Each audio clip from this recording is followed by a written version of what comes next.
be talking about the merits and demerits of division of labor.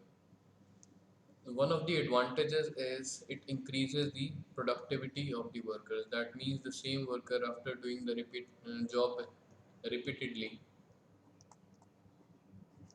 is able to do more work in the same time. Let's say his 8 hour window of work, earlier he used to make 10 pair of shoes in one day. Because he has been doing the work again and again, so he has become faster in the same job. So within those 8 hours, now he is able to make, let's say, 15 shoes after some sort of some experience. This is definitely the case in real life. It increases the dexterity of the worker. If dexterity means he will be making less mistakes during his working hours. Earlier he was learning, he didn't know the exact method of doing things. While doing things in a proper way, he used to make mistakes, but after practice he is making less mistakes. Also, it saves tools. When you are giving one task to one worker in the production line, whole production line, only one task. Earlier, when one worker used to do one complete job, let's say earlier, a shoemaker, only one shoemaker is going to make a complete shoe, one complete shoe. All right, but now you have divided this process of making shoes into different tasks, and one task has been given to each of the workers. So what happens is, when you are going to increase the production size in the older manner, when one shoe was made by one worker only, you will be requiring more tools. But when you divide this whole process into tasks and assign one task to one worker, you will be saving tools. All right, this is what I meant to say. It enables large scale production. Earlier method, when one worker used to make one complete product, for increasing the size of production, you will be needing many workers, because it will be a simple multiplication. If you want to increase the size of your production by 10 times, you have to increase the workers by 10 times. But when the production process has been divided into different tasks, and which increases when worker is again and again doing the same task, it increases his dexterity, it increases his productivity, he is able to do more job in the same time. This enables large scale production at lesser cost. Otherwise, it is not possible to make 100 or 200 or 300 cars in a factory. But now, these days, it is very easy, because that production of a car from steel to a finished product, steel, and you can say other upholsteries also, which are just sourced directly from third party companies, tires, to a finished product. If you want to make more and more cars in a day, you have to divide your whole process of production into different tasks. Then only you will be able to increase the size of your production, not by the early methods. Okay, when one worker is making one car, you want to make 300 cars, you have to increase the size of your workforce by 300 times, which is not feasible these days. All right. Demerits: doing the same job again and again is monotonous. That means it's boring. You don't learn anything new, which retards your development, all round development. You'll be efficient in doing only one thing, okay, which is not beneficial for the person in his own life. All right. For the company, it is beneficial, but not for the person himself, because it is a boring job and it is definitely going to affect your brain. Now, when the whole production line has been divided into smaller tasks, okay, so how come you're going to decide which worker is doing more and which worker is doing less? And how come you are going to decide their wages? Okay, so there is a distribution problem associated with this. Now, the third factor of production is called as capital. All right. Let me make it very clear. Capital is of many types, but I'll be talking about two in particular right now. One is, when we use the word capital, we also mean the word machineries and tools, and also cash, money. We can use these things interchangeably if we are not talking specifically. Alright. Capital is a produced means of production. Means of production means things that are used to produce other things. Capital. Let's say we are talking about a printing machine. There is a factory that is producing this printing machine. Okay, and this printing machine is used for producing books now. Alright, so you can see printing machine is produced in some other factory, and this printing machine is used in another factory where books are being published. Alright, it is made by man, definitely, to make things that are actually needed. We don't need printing machine as it is, we need books. Alright, so this capital is made by man. Naturally, we don't need a tractor. What we need is food. So a tractor is made in a company by people to actually produce food by working on the field. Characteristics of capital now. It is not free. Definitely it is not free. It requires human effort. It requires again capital in another form. Cash. You need money to invest in the factory, okay, for making capital, for making machinery, which in turn will be used to make the things you actually need. It is productive. That means it's not a wasteful expenditure. It leads to something useful. A dam which you are making on the rivers, or a piece of machinery to a skilled labor increases the output of a land. Okay, a dam is used for providing irrigation facility. Whenever a dam is made, it is first of all used for hydroelectricity generation. Second, and I would say more important thing, is it increases the irrigation facility in otherwise unirrigated areas. Most of the areas around Hisar were unirrigated 30-40 years back, but now due to formation of this Bhakra Nangal Dam, there is irrigation facility in Hisar area. Alright, so as you can see, capital, machinery plus infrastructure, that means roads, transmission lines, electricity lines, phone lines, banking services, these are all parts of capital. So these help in increasing the output of the land. If a land is irrigated, you can take more number of crops. You can increase the cropping intensity. That means you can take 2 crops, 3 crops in a year, because you have enough water now.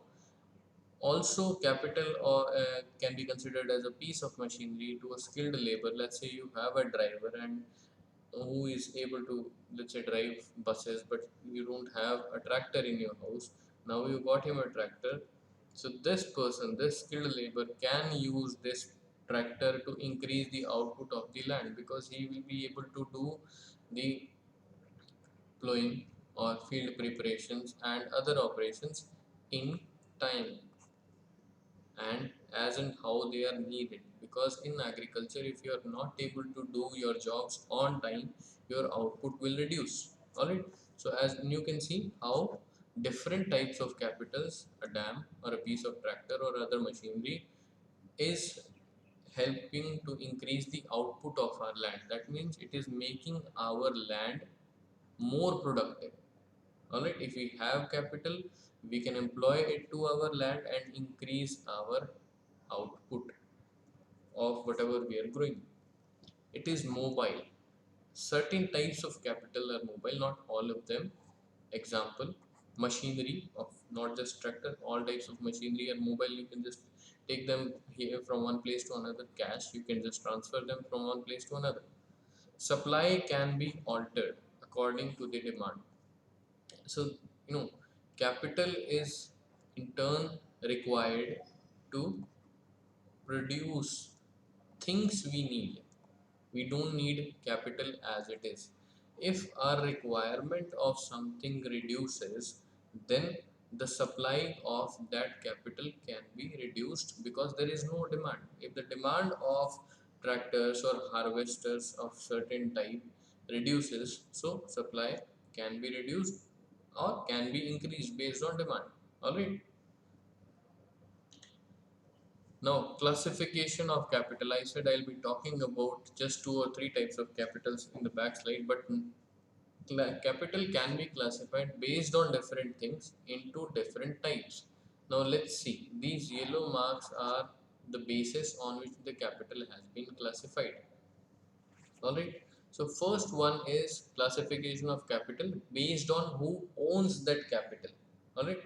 First one is individual capital. Individual capital includes the money a person invests in his agriculture, in his business. This is individual capital. Using that money, he may be buying anything: seeds, fertilizers, a tractor, or a piece of machinery or labor, anything. Second type in under the ownership is national capital. National capital is infrastructure on which your government has spent money, such as railways or roadways, or you can say electricity boards, dams, etc. This is national capital because the money has been paid by the taxpayers and that money has been used to create this infrastructure. You must be habitual of hearing the word infrastructure. So this is what it means: railways, roadways, electricity boards, dams, banking services, bridges, anything that is created by the government to boost the economy, to move the economy further. Based on durability, capital has been classified into fixed capital and circulating capital. Fixed capital, that is the the level of which does not vary with the level of output. Output does not relate to its level. Alright, let's say there is a building on your farm, or you have certain type of machinery, you have a combine harvester. So when the output of your farm increases from 0 to 10 acres to 20 acres, after some time you might be needing new buildings or new machineries, but generally, as the level of output increases, the level of fixed type of capital, that is building and machinery, does not increase. After some time, when you are going to increase the output level very much, you will be needing new buildings, needing new machinery. Okay. But if you see it in the reverse manner, even if your output is 20 acres, or it is of you're cultivating 20 acres or 0 acres, you will be needing only one machinery. Alright, one piece of machinery. Let's say one tractor is suffice. One tractor is enough for cultivating 0 acres as well as up to 20 acres. Okay, so this variation from 0 to 20, you require only one tractor. Okay, so this is called as fixed capital. Circulating capital. Circulating capital, that you will be needing again and again. Plus, the level of circulating capital increases as we increase our output. What includes in it? Seeds, FIM, other types of agrochemicals. As you are going to increase your output, you will be needing more and more of these. Okay. Now comes capital classification according to incentives. Remunerative means the wages you are going to pay to the labor you hire on your farm. Another type of capital is auxiliary capital. Auxiliary capital means machineries and tools. These two things come under auxiliary capital. Now, based on place, The capital is classified into internal and external. Internal capital is that when dams, roads, bridges, factories, storehouses are made by government using the taxes levied on people. Taxes are collected from people, that means it is people money, and they are creating infrastructure for the people. Okay, own money, own infrastructure. This is called as internal capital. But when money, the source of money is grants from different institutions, or can say aids received from different countries, this money when used for creating infrastructure creates external capital. Okay. Now based on alternative uses, capital is of two types: sunk capital and floating capital. Sunk capital, that means which has only one use. Let's say there is a seed drill, wheat seed drill, which is very specific. It is going to be used for only one job, not any other thing. Or a combine harvester, it might be used for one or two crops, but its job is harvesting. You cannot use that machinery for anything else. Floating capital is the cash, or you can say agrochemicals. You can use them in various crops depending on their usability, but as you can see, money can be used to buy anything for anything, for any purpose. Now classification of capital based on usage: one is production type of capital, another is consumption capital. The raw material that is used in producing anything comes under production capital. And consumption capital, let's say the clothes we wear, the food we eat, and our houses where we live, this comes under consumption capital. Our own car, bikes, which increases our mobility and all. Fourth factor of production is organization. Organization, it's in any type of business, or which can be, it can be related to farming or any other business. There will be one person or a team who will coordinate all the factors of production: land, labor, and capital,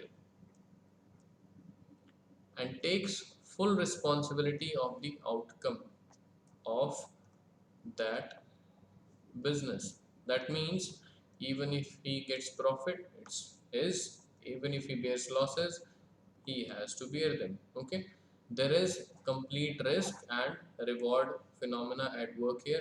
The more, because that person is taking all the responsibility of combining all these things and doing some other jobs, he has a risk of losing everything he, you know and he has a opportunity of earning a lot of profit. So more the risk, higher is the reward. All right.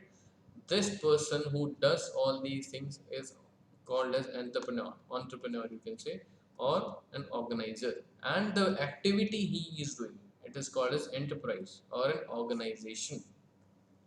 What are the jobs of this person, entrepreneur? This is a simple definition of who, what a person does. But what other jobs he has to identify the business he wants to enter in, and initiate where he is going to collect the resources required: land, labor, and capital.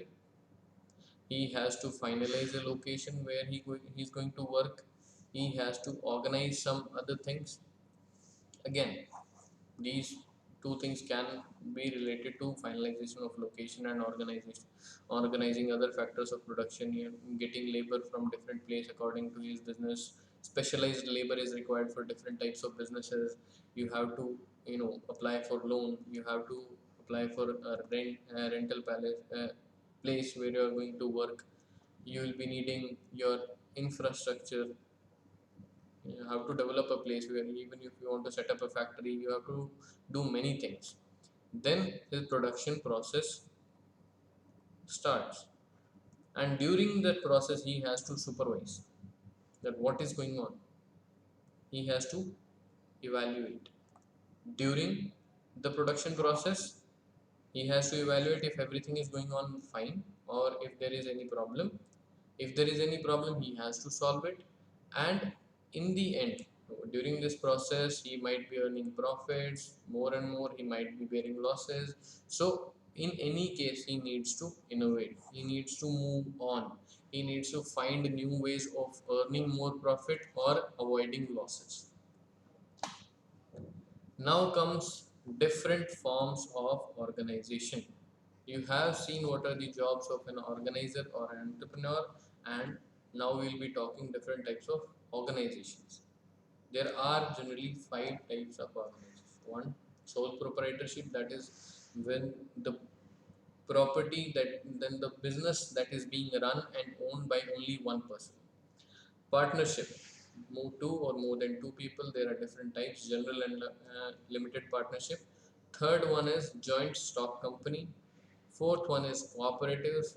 Fifth one is public enterprises or state or government enterprises. Government is doing something, government is running a factory, so that comes under public enterprise. So we'll be talking about each one of them now in the coming slides. First one, sole proprietorship. Sole proprietorship means when a business is being owned and operated by one single person. This is the most common form of organization. You can see different types of shops in all the markets. These are sole proprietorships. These are small in size because they have less resources at their hand. Less resources means less money with them. All right, even if they are going to go for a bank for raising more money, they'll be not be able to raise enough money because of the assets, the land, the house that they are going to pledge for that loan is less. Okay, now what are the merits of having a sole proprietorship type of organization? The merits are there is full freedom, there is complete flexibility of making decisions regarding opening, closing, innovating, making changes, etc. There is a direct contact with the customer. So, taking feedbacks is very easy, improving is very easy, making changes is very easy. Sorry, making changes. Profit is entirely of one person, as the losses are also of the one person only. Capital required is less in this case. Okay, if you want to start a big business or different other types of organization, you'll be needing more money. So capital required is less, which is also a merit and also a demerit, because if you are going to have less capital, your business size is not going to be very big. Okay, what are the demerits? Specific demerits: unlimited liability. Okay, let's talk about size first. Size is definitely going to be small because he has less resources. Okay, employee motivation, because the employees are on salary, they are salaried or they are on wages, they just don't care how your business is going to run. They are going to earn a fixed income in any case, even if you are making this much profits or this much, or even if you are losing everything. Okay, they just don't care. There is no motivation for them to help you or to do things that are going to uh, be a benefit for the business. Unlimited liability. Let's say a person has taken a loan of 30 lakhs. All right, 30 L, 30 lakhs, and he has put in 10 lakhs from his own pocket. Now the business has run under a loss of 80 lakh rupees. This loan was taken from a bank or let's say any other person. Loan is a loan. So what is going to happen is the bank, this 80 lakh rupees,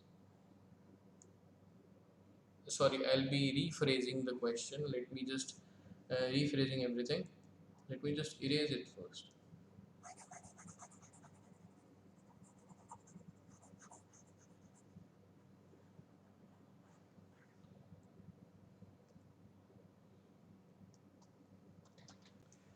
Let's rephrase everything. Let's say the person has started a business of a pizza shop. Okay, he is currently, after he has started a pizza shop 3 years back. Now he is under a loss of 80 lakh rupees, and the machinery that is there in his shop is just worth 10 lakh rupees. He might own this 80 lakh rupees to anyone, okay, to his raw material suppliers, to his bank, to its bank, or some other people. So what is going to happen is the assets that this pizza shop has are only worth 10 lakh rupees. So if he is going to repay this debt which he is going to pay, he has to pay the rest of 70 lakh rupees from his personal assets. That means he might even need to sell his house, his car, or whatever the belongings such as land he has.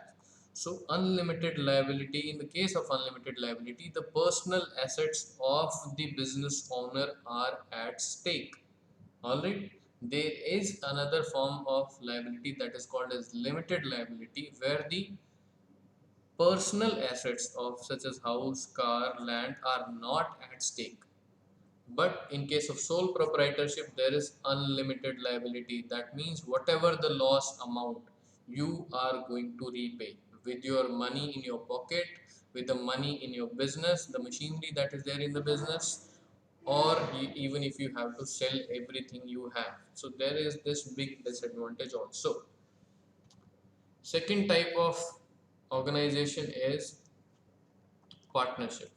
When two or more than two individuals join together as owners, they both are owners to share profits or losses. Okay, both of them are owners, or more than two-person, every single person is the owner.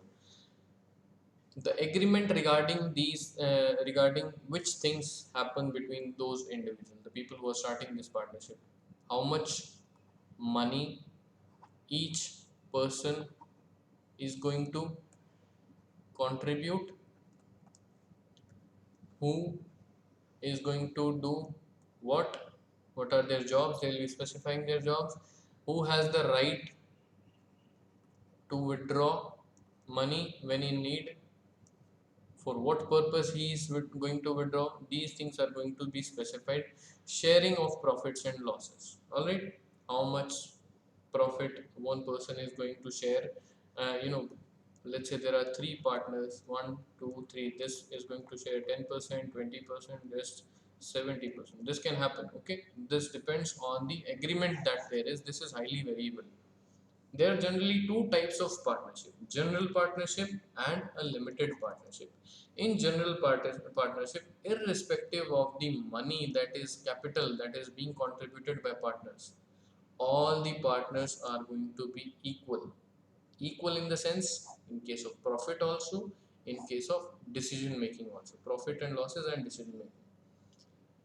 The second and more important point here is, in general partnership there is unlimited liability. As I said, if the business runs into loss, okay, then the personal assets of those partners will be seized for recovering that debt or that loss. All right. In limited partnership, what happens is there is one general member and any number of other partners share according to contribution. Let's say the company has been started by contributing capital by 1, 2, 3, 4, 5 people. This has contributed 5%, 10%, 20%, 10% again, 20, 30, 40, 45. This is 55%. So in case of profits or losses, their share will be accordingly, according to the capital they have contributed, the money they have contributed. Okay. There is limited liability in this case.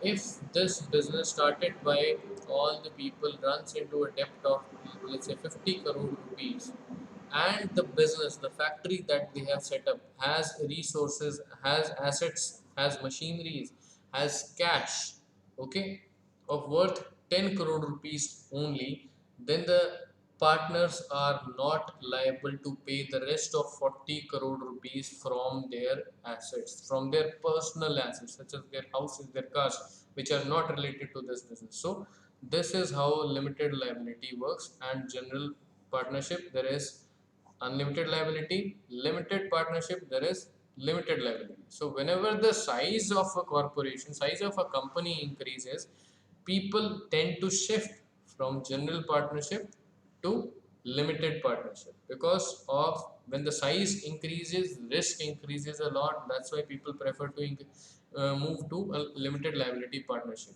Okay, you can see this link. I'll be sharing this link in the end of the slide and also in the description of this video. If you want to learn more about limited liability and unlimited liability type of these two things, you will be able to find a web page where you will be giving you have been provided with many examples to better your understanding. And this is an important topic. I would suggest you must go through this link. Now we have studied about partnership. So in partnership there are partners. So what type of partners are there? There are four types of partners: active partners, sleeping, secret, and nominal. Active, by the very name, these people are actively involved in making decisions, advising the people, advising the administration, advising other partners of making changes and managing day-to-day work, or you can say working towards the growth of the company. These are actively involved. Simple.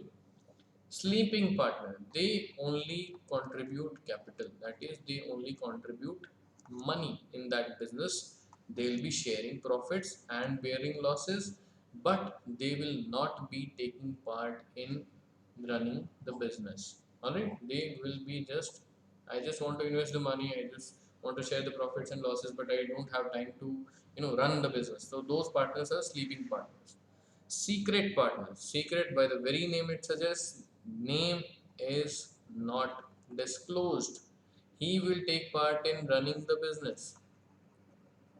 He will be sharing profits and losses. But main thing is, his name is not going to be disclosed.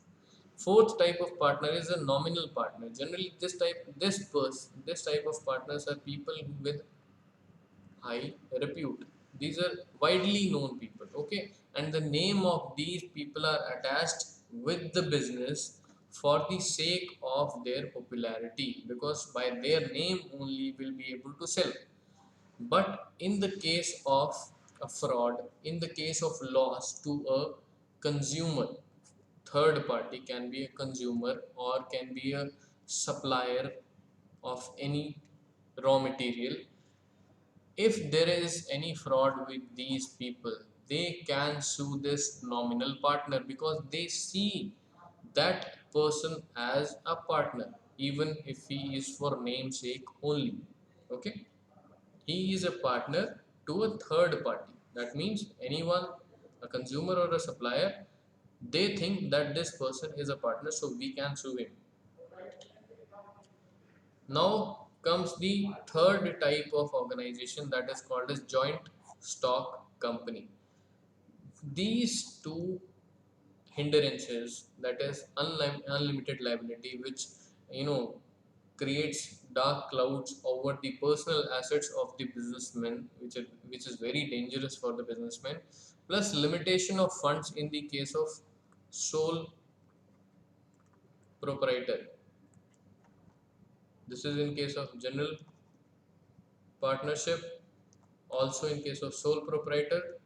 So these two limitations are done away with this type of organization, joint stock company. Professor L.H. Heaney has defined this joint stock company as: a joint stock company is a voluntary association of people for profit, you know having capital divided into transferable share.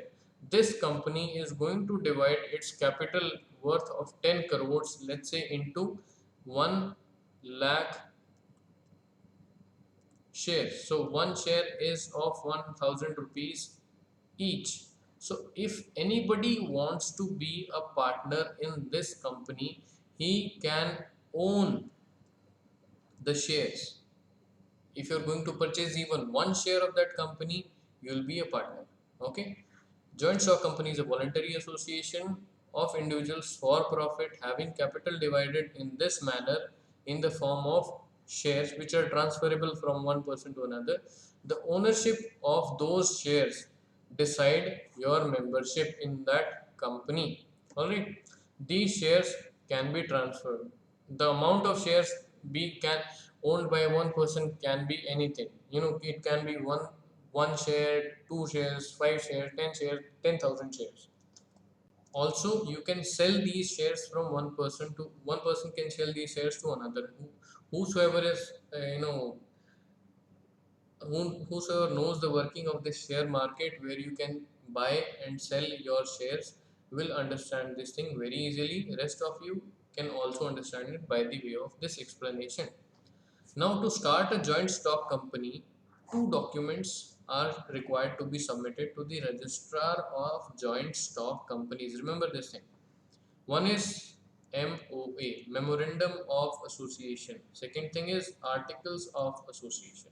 So what's there in Memorandum of Association? There is the name of that company, the location, its aim, share capital, the money that was being invested by the initial members, declaration of limited liability. That means if I am a shareholder, I am having shares worth rupees 10,000, that is 10 shares of the company. Okay, 10 shares, that means how much of the company I own. It was for what, 10 crores, 10 shares, 1000, that means I have invested only 10,000 rupees, 10,000 rupees in that company. Oh, all right. So, in the case, let's say this company suffers a loss of 50 crore rupees, I will not be liable of paying even one more rupee than this 10,000 rupees. My share value is going to reduce to anything. Let's say it becomes zero. Even if the person who, let's say 50 crore rupees is owned to a bank, if the bank seizes everything and my share value reduces to zero, I do not need to pay anything more than 10,000 rupees. My personal assets will be safe. The share price, this price keeps on fluctuating, but in the starting you need to let's say the share price here in this case of is rupees 1000. You need to declare these things in memorandum of association. Now comes articles of association. What are the rules and regulation by which the company is going to abide while running? Now, types of joint stock company, there are two types. One is joint stock private limited, second is joint stock public limited. The difference between two has been presented in the slide. In the private limited type of company, the name includes this thing, joint stock private limited. Okay, this part will be found in every single company that is of the type of joint stock private limited. Okay, private limited will be there in the end of their name. 2 to 50 members in case of public limited, 7, minimum 7, up to infinite number of members can be there.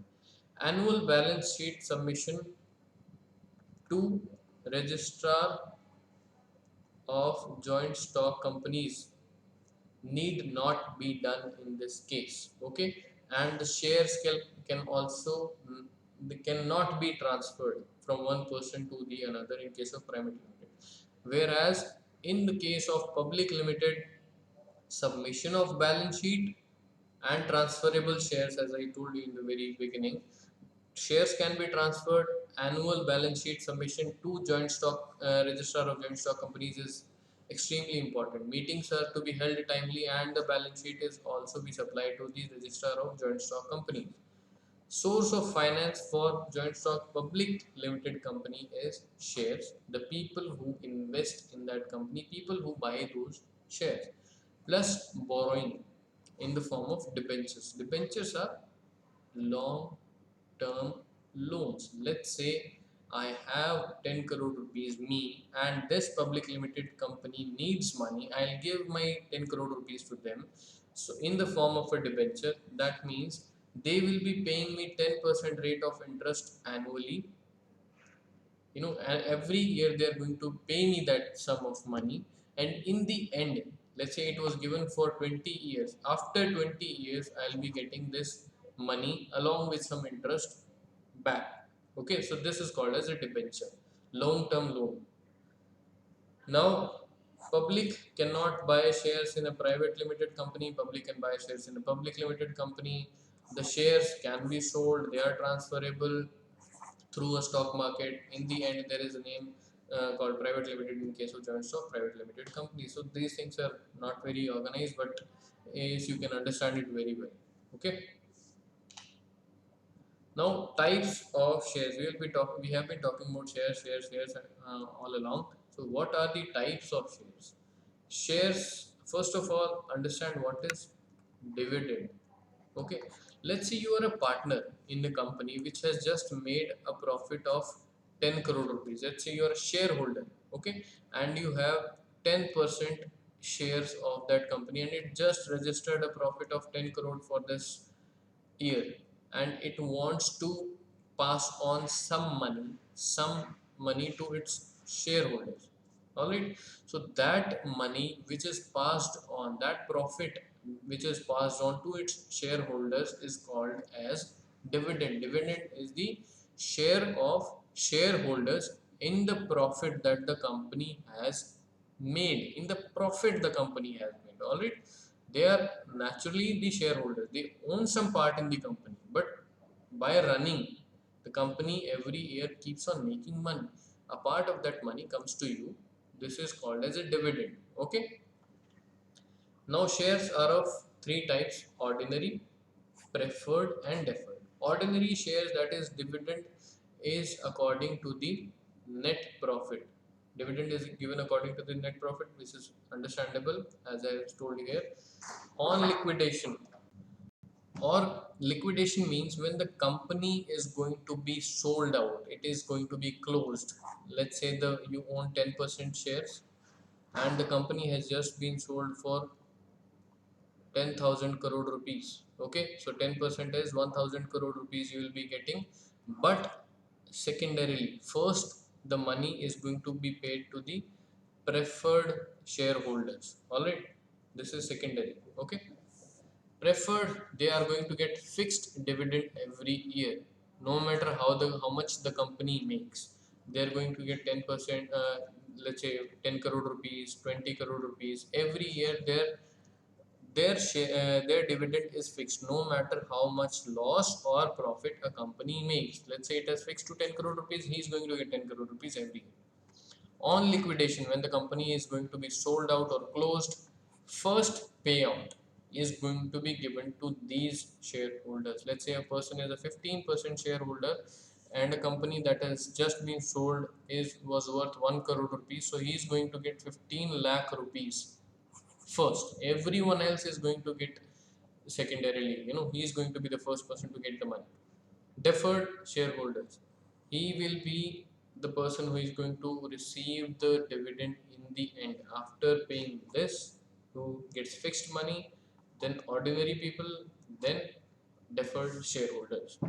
Debentures debentures, as I told you in the last slide, these are long term loans given by people to the companies. Okay, these can also be given by some organizations also to different companies, but generally they are floated in the market, and people tend to subscribe those debentures in the name of earning interest.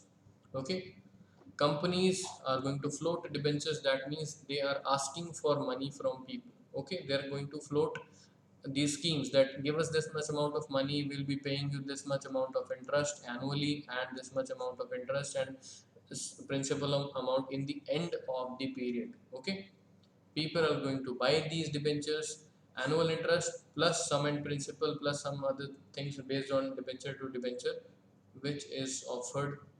Okay, from one debenture to the another.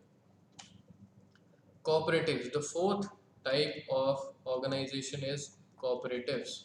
Cooperatives, it comes from a word, this type of organization evolves from a word called cooperation, which means self help made effective through mutual help. if we want to help ourselves, we are going to ask other people to come together, work together, so that we are able to work as a team and grow in a better way.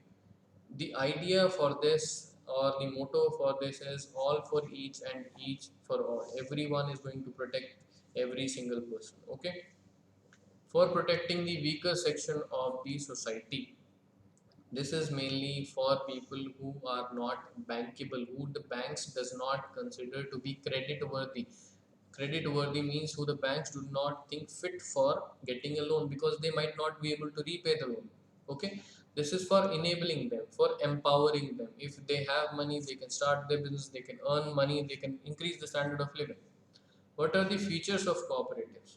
Association is entirely voluntary. Whoever wants to come, they may come. Whoever wants to leave, they may leave. Behavior is democratic. That means every one person who is a part gets one vote. Okay. Management is elected out of the people who are a part of that cooperative. One man, one vote, as I told you. Religious, political, gender neutrality. Okay, these cooperatives are not going to be of a particular religion, are not going to be of a particular political ideology, are not going to be exclusively for gents or females. All right, motive is social service. That means to help one another get out of the clutches of poverty. All right, by earning a bit of profit and helping each other. Okay, capital is contributed by the people who come along with each other, plus loans from different organizations, because when people get along, work with each other, banks start considering those groups of people as loan worthy, because it is easier to recover a loan from a group of people, okay, who are standing side by side with each other.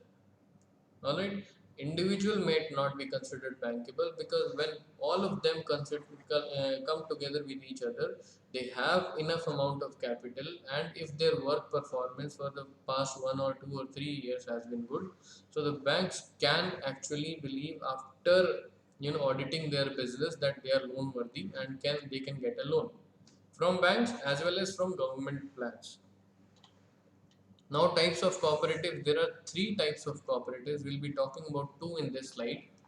One is consumer cooperatives, second is producer cooperatives. Let me show you the third one, credit cooperatives. Consumer cooperatives, these are present in rural and urban areas as well. Here the consumers come together, purchase consumer goods in bulk, okay, by eliminating the middlemen, just getting to the primary supplier. I don't need to go to my retail shop, not to the wholesaler. I'll directly go to the producer and buy things from there. I'll just directly go to the factory, and if I'm going to buy in bulk, they are going to give it to me. Okay, and this produce that has been bought in bulk is for the members as well as for the non-members. By selling it to the non-members, the non-members who are from the weaker sections of the society are getting things at a cheaper price. Plus, these cooperative members, when selling things to non-members, sell at a little higher price for covering the administration cost, and getting some money, earning some money for contingencies and for progressing further.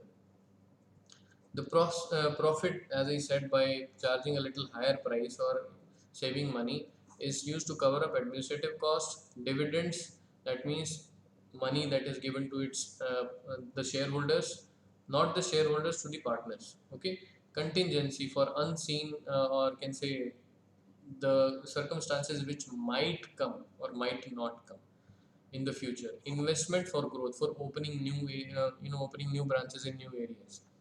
Producer cooperatives, similarly, as similar to the consumer cooperatives, people will gather with each other and procure inputs. Okay, seeds, fertilizers, agrochemicals, machineries. Okay, they will collect these inputs all together from the primary from the factories as well, so that they get things for lesser price, or you can say they get things at a cheaper rate. Okay, and can store them and use them whenever it is required, or even can sell them at a profit. Marketing their produce, these people, apart from buying these inputs and selling it to other people, also use on their land itself, okay, their own land. Then they're going to get some output, and this output of the partner's land is marketed by the help of the producer cooperative. This whole output, very very small people, when collectively collect their output, it becomes a large quantity. This large quantity is marketed by this producer cooperative, and because the quantity is large, their bargaining power is large. They can just avoid these commission agents and directly sell to a factory. Okay. Also, they provide storage facilities. The members, as workers, are paid wages for their services. The members who are going to, work in a daily routine for administrative purposes, for buying and selling things, these are paid wages. Okay, for those jobs. Profits are retained as a reserve fund, as dividends, as administrative costs and contingencies, investment for growth. These are same here. Okay. Example: weaver societies, cooperative farming societies, etc. There are a lot of cooperatives working in different fields of artistry, people who are making things by hand. As you must have seen the example of Amul or Lijat Papad. If you want to Lijat Papad, just search for their video on YouTube. You will understand the meaning of cooperatives. Okay, there are many cooperatives working in even in tribal areas. Third type of cooperative is credit cooperatives. These are made to protect small farmers and weaker sections from the money lenders. Why do we need to protect people from money lenders? They exploit small farmers by three ways. One, by selling things at a higher price, making things expensive. If you want to buy inputs from them, they'll be charging higher price than the shops. Second, on this money, on this input that you have bought without paying money, generally the weaker section does not have money, but they want to cultivate land. So first of all, they'll be getting expensive input. Let's say one person has bought 10,000 rupees input on one day. On this money, he'll be paying 24% interest annually. 24% interest is minimum that is being charged by money lenders. It even goes to 36%, 48%, 60%. All right. Third, these people who are cultivating the land by using inputs bought from the money lender have to sell their produce to this money lender. This is a part of the contract that was made by money lender before lending them money directly or selling them inputs. Okay, because these weaker sections don't have money, they need to buy inputs, they need to cultivate their land, they need money for their daily uses. They are going to go to this money lender because they don't have any other source. Banks do not consider them bankable. Other people, they might not be able to get money from somewhere else, so they go to the money lender. Money lender is going to sell them things at expensive price, plus on that price 24% interest rate, plus they have to sell the produce to this money lender itself and generally this money lender buys things at a lower price than market.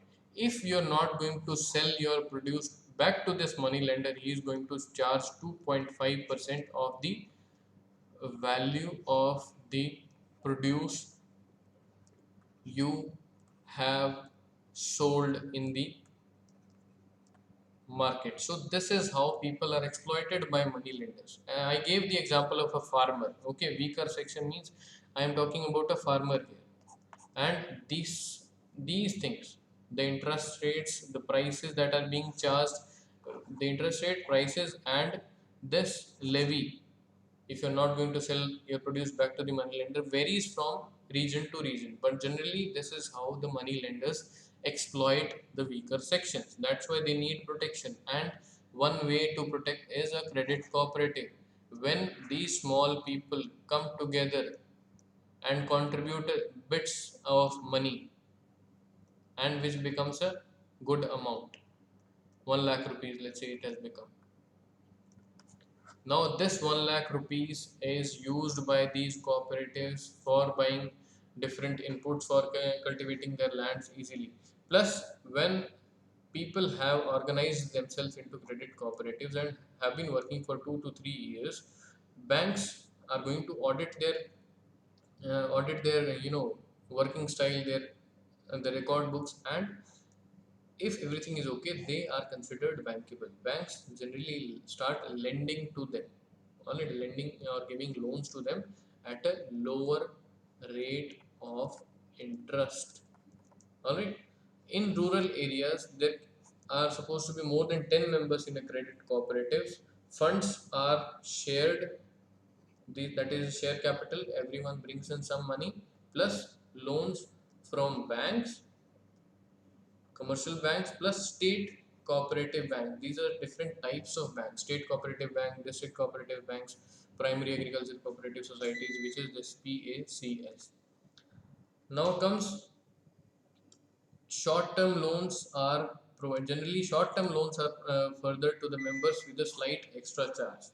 Area is 1 to 2 villages are covered. Members of people from 1 to 2 villages are generally a part of a credit cooperative. Now, in urban areas, these are meant to advance loans to small traders or artisans. Artisans include potters, blacksmiths, weavers, or any person who has a skill of hand. Employees receiving small income, these are provided loans by the credit cooperatives. Funds again from share capital plus loans from banks. Okay, they generally provide short-term loans, that means 6 to 18 month loans only. Public enterprises, the last type of organization, is also called a state enterprise or a public enterprise because public owns it. Owned and controlled by the government because the government is also for the public, by the public. So inherently public owns these public enterprises. Investment is done by using the money collected through taxes. Areas where do we find these public enterprises?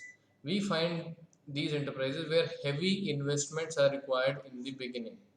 A lot of money is required. Steel Authority of India, Bharat Heavy Electricals Limited, ONGC, Coal India, Port Trust of India. A lot of money is required in the very beginning when you are going to just start exploring these areas. In these areas, private businesses do not want to work on because of the amount of money it is required, plus the related infrastructure, the roads, power lines, banking infrastructure that is required to get into steel business, heavy electricity business, coal business was not there. So the private businesses tend not to get into such businesses until the infrastructure is present. Also, where there is a need to protect weaker sections against the economically strong, need to avoid exploitation of people.